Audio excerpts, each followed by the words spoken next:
All right, let's talk about a phrase that sounds incredibly dry and technical, but is actually one of the most high-stakes concepts in all of finance, the event of default. Now, why should you care? Simple, because this isn't really about accounting, it's about power. Let's dive in. So let me ask you, what actually is an event of default? If you're like most people, one specific thing probably jumps right into your head. But I'm here to tell you that one thing, it's just the tiny, tiny tip of a very large iceberg. Yup. Missing a payment. It's the classic example, right? And of course, it is a default. But, and this is a big but, if that's the only thing you're thinking about, you are completely missing the game. The real action, the real danger, is what's hidden just below the surface. And this, right here, this is the absolute key. Forget the technical definition for just a second. An event of default is really just the contractual trigger that flips the entire power dynamic on its head. 1 minute, you, the borrower, are in the driver's seat, and the next, the lender's holding the keys. Okay, and here's where it gets really, really interesting. You see, the most powerful default triggers, they often have absolutely nothing to do with a late payment. Lenders have built this whole early warning system right into their loan agreements, and it's designed to spot trouble long before it ever hits your bank account. And that early warning system, that tripwire, is something called a covenant. Just think of covenants as the rules of the game you agree to when you take out the loan. And breaking one of those rules, well, that's often a much bigger deal to a lender than being a day late with a check, because it lets them step in before the whole house is on fire. Now, these covenants, they kind of come in two main flavors. On one side, you've got your financial covenants. These are all about the hard numbers, how much debt you have, your cash flow, your profitability. They're like the vital signs of the business. And on the other side, you've got operational covenants. These are all about your behavior.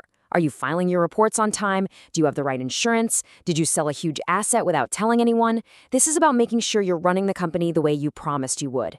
So here's what you really need to get. A covenant breach doesn't automatically mean the lender's going to call in the loan. What it means is that a big, loud alarm bell just started ringing on their desk. It's a formal signal to them that their risk has gone up. And now they have the contractual right to start paying very, very close attention. But this is where a small, manageable problem can spiral into a total catastrophe.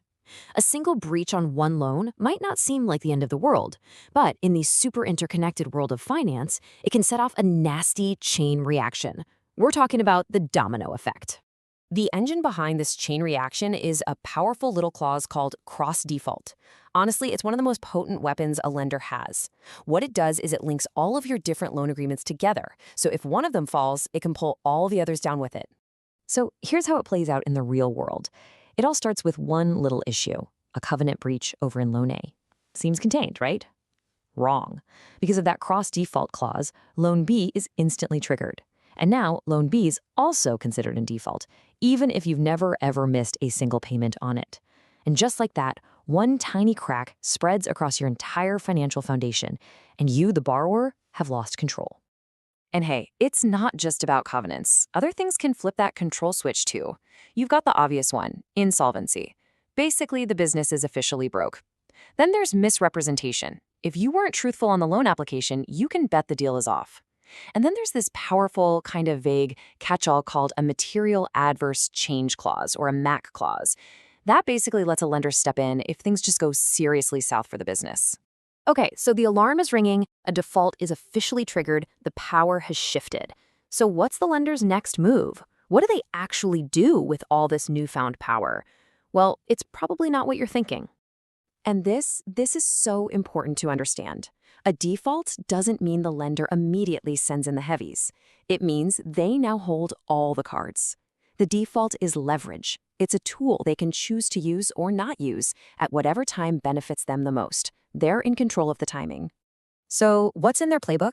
They've got a few key moves. There's the nuclear option, acceleration. That's where they demand the entire loan back, right now.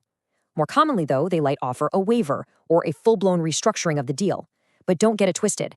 Every single one of these options is designed to put the lender in an even stronger position than they were before. Yeah, let's be crystal clear about this whole waiver thing. A waiver from a lender is not some act of kindness or generosity.